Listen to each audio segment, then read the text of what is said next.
প্রিয় দর্শক বন্ধুরা, আপনারা দেখছেন সবুজের বন্ধু ইউটিউব চ্যানেল। আমি দেবজিৎ আপনাদের কাছে নিয়ে এলাম আজকে এই গোল্ডেন এইট পেয়ারার একটা গাছকে দেখাতে।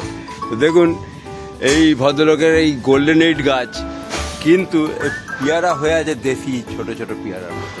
দেখতে পাচ্ছেন, দেখাতে পাচ্ছি পেয়ারাগুলোকে আপনাদের, সব দেশি ছোট ছোট পেয়ারার মতো। কিন্তু এটা সাইজ হওয়া দরকার, কিন্তু আপনারা তো দেখেছেন 300 গ্রাম, 200 গ্রাম, 250 গ্রাম, 300 গ্রাম সাইজ হওয়ার দরকার পেয়ারাগুলো। তো এইভাবে অযত্নে গাছ করলে যত ভালোই গাছ হোক না কেন, যত দামি গাছ হোক না কেন, আপনারা সে গাছে সেরমভাবে ফল পাবেন না, সেরমভাবে পাবেন না। তো গাছকে করতে হবে কি, একদম ছোট রাখতে হবে, যেটাকে আপনি পুরোটা কন্ট্রোল করতে পারবেন।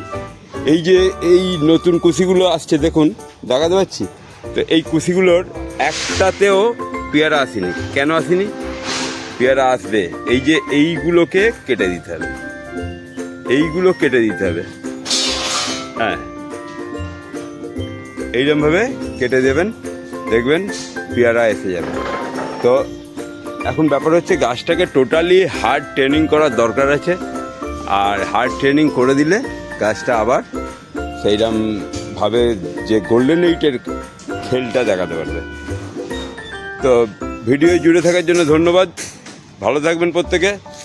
আমার চ্যানেলটা সাবস্ক্রাইব করে একটু আমার পাশে থাকবেন। তো এইভাবে নতুন নতুন ভিডিও আপনাদের কাছে উপস্থাপন করব।